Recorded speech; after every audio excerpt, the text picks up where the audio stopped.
Grace. I'm a member of the Music Policy Forum Board. Thank you, thank you.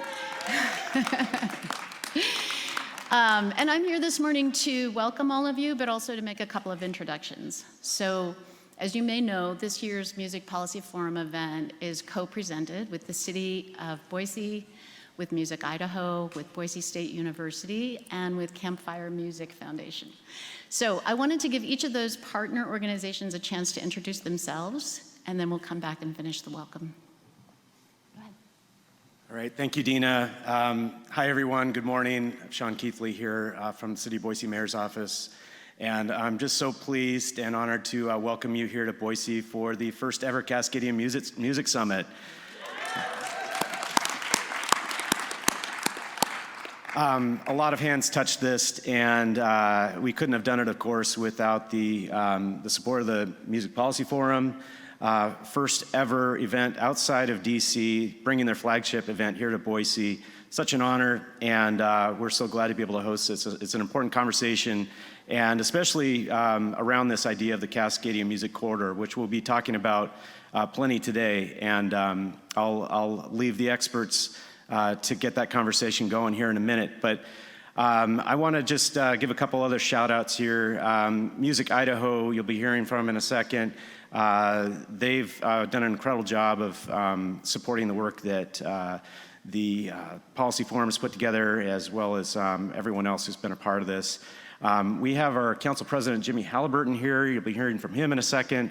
The support from the city has, and especially folks like him in leadership, has been absolutely critical. As you can see, we've got some incredible stakeholders here, people that have been part of music in Idaho, but also across the US and Canada. And it's amazing that you're all here to support this important conversation. And I'd like to also give a shout out for all the artists that are here.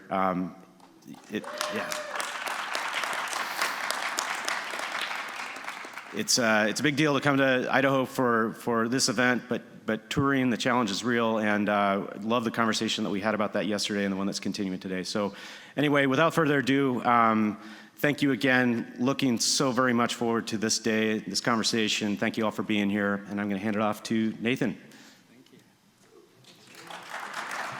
Thank you. Thanks, Sean. Nathan Walker, and along with Eric Gilbert and myself, we've been having a lot of these conversations for many years, and amongst ourselves and anyone who would listen. But last November, we were able to bring Sean with us to Music Policy Forum in DC, and it was just great to see so many aha moments from him, and really, being able to have the conversations together and expand the networks to have people who are interested and concerned about these issues. And so we're super excited when Music Policy Forum approached us with the idea of bringing the conference to Boise so that similar aha moments could happen here amongst the people we care about and amongst our community. Real quickly, I just want to thank you all for being here. I know it's a sacrifice for all day, for both in person and online. Really appreciate your interest and just investment and commitment to this work and these issues.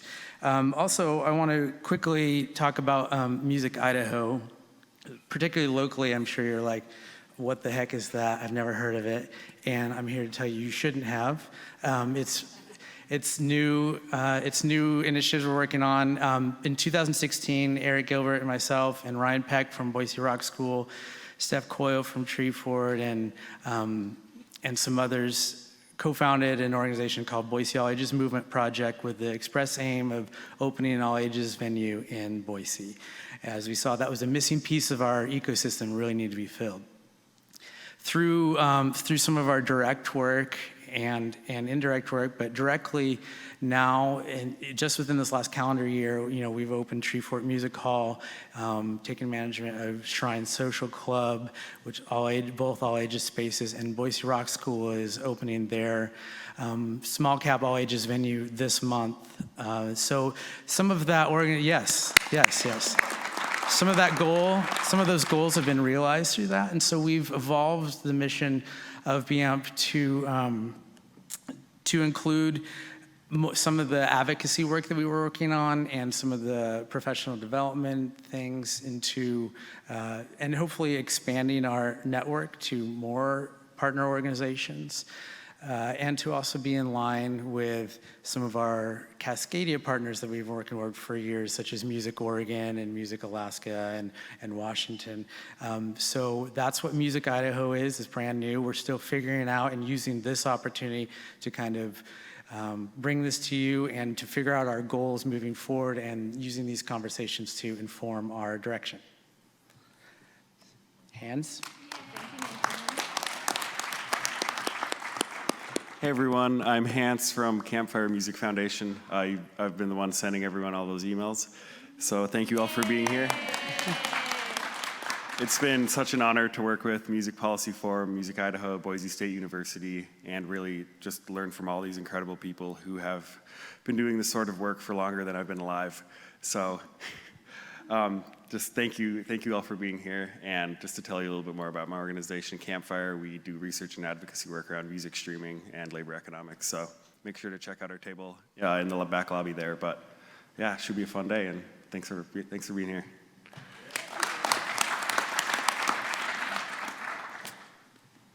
Hi, my name is Amanda Ashley. I'm the director of the School of the Arts at Boise State University. I am so crazy happy to be here today and to get to see you all. And so the School of the Arts at Boise State consists of the music department, art design and visual studies, gaming, interactive and mobile media, theater, film, and creative writing, and arts entrepreneurship, and so much more. And my experience at universities is often you can't really understand their mission, right? Like I have a mission because you have a mission. But the mission for the School of the Arts is one that I deeply and utterly believe in.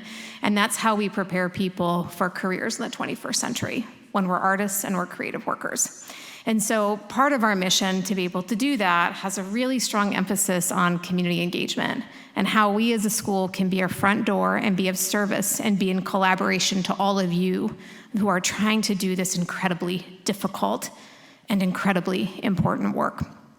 I also wanted to call out a few people from Boise State who have been instrumental in helping get together or get this wonderful event together. I see many of them in the audience. I see Sue Latta, I see Nicole Malumbi, I see Roger Brown. And one of the things I am most excited about is that we actually launched a course credit class this semester centered around this conference. And so we have a variety of students across campus that are volunteering today that get to network with you all, to get to connect with you all. And I ran into several of them, and they basically said this is like one of the best moments of their lives. And so thank you for welcoming them into your community. Thank you to welcoming them into the Cascadia corridor. And so I can't wait to see what happens today, and I look forward to learning from you all. Thanks so much.